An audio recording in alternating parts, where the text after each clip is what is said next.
Ano tawag dito kasi? Ang ganda, ang laki-laki na nito. Sayang. Ay, hindi. Okay lang. Ganda-gandang laki. Oh. Oh, ang laki.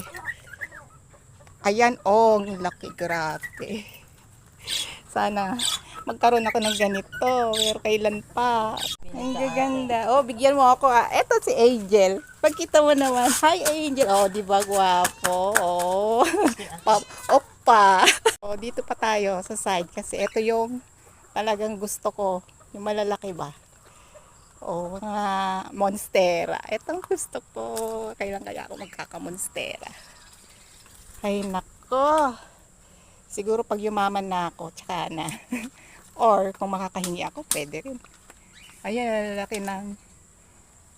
Oo, diba? Ayan, oh. Nakalimutan ko mga pangalan nila, pero family of Philodendron ang pagkakaalam ko.